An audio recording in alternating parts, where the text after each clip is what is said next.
And joining me by phone out in Black Diamond, Jordan Kanygin. Jordan, what's going on down there? Jayme, things are very, very bad down here in Black Diamond.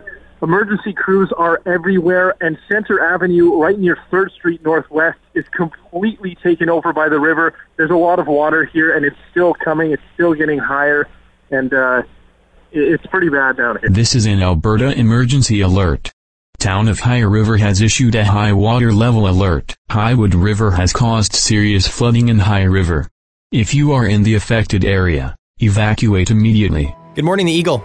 This is Sonia calling from High River. Oh, hi. Our town is in a complete panic of a state. Looks like they've completely shut down the road heading into town, so yeah, pretty serious stuff going on in High River right now. Well, I can tell you one thing, Jayme, there's a lot of panic right now, and a lot of people are already stranded in their homes. There's a lot of evacuation going on, and yeah, things are getting bad pretty fast. What officials are describing as worse than the flood of the century is happening in High River. You know, if you're stuck in your home, just wait. One fellow showed me a picture that somebody had sent to him of the 7-Eleven in downtown High River. The water is up past, 4 or 5 feet, pushing against the door, and that's, close to where the radio station is in High River, and, we can't get back down there. Our sister station, 99.7 Sun Country, has lost power, so please stay tuned here on the Eagle for updates. Fully half the town is underwater. People are trapped in cars. People remain trapped in their homes at this hour. They are still doing search and rescue. There are still people trapped. The Army has been called out. They've come down from Edmonton. They're not here yet, but they expected to be here sometime this afternoon. There is a list that we have compiled of people that we know are either unconfirmed missing or trapped. Up, unfortunately, in the Hampton Hills area and the east end of town, it's still looking really bad. What they're saying is because it's a bowl shape there, it's going to be days maybe before they get all the water.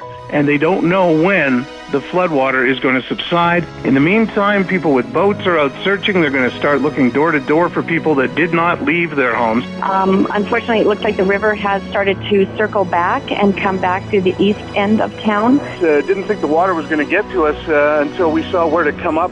On 20th Street, right in front of Holy Spirit Academy, it was about 3 feet deep and rising fast. Emerson and Sunshine Lake are right up, they're almost joining now. So please, we're telling the public, stay away and stay out of High River. It's going to be, I'm sorry to say, it's going to be several days. If you're in High River, get out. Once again, if you are missing family members, try calling those evacuation centers where they have lists of everyone missing. Although there are no new threats, residents are still strongly urged to stay away from all rivers in the MDO foothills. High River remains in a mandatory evacuation order. Door-to-door searches continue to ensure everyone's safety. Priority is still getting people out of town.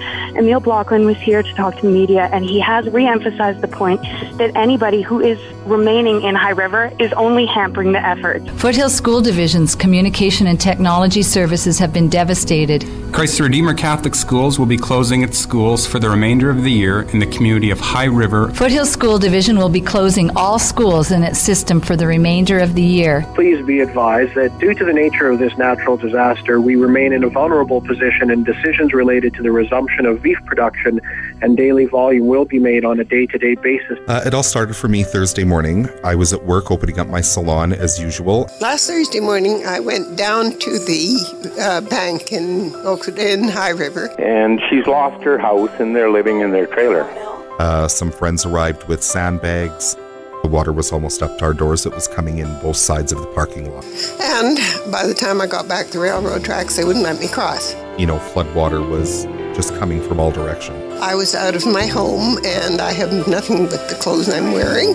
The end of my street was too deep to get out of at that point, so we took the truck and we got out with the pets and the clothes on our backs, and that's it. No toothbrush, no medication, no nothing. It's just amazing the resilience the Albertans have.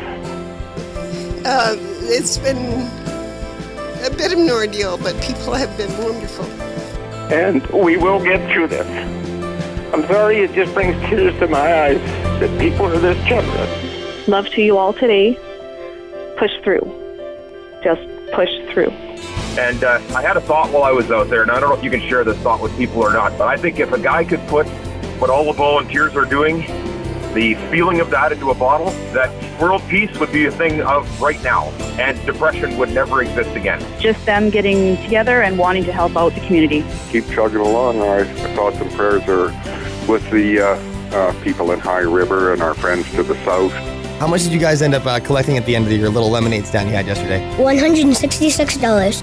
As soon as, and he lives in High River as well, and as soon as the water started rising on Thursday, he jumped into action. He is a paramedic, and he just started saving people, as including my husband and myself, and we saved others along the way, and he has been in there endless hours every single day, and he is still there, and he will be there until we can get back, and he doesn't ask for anything in return.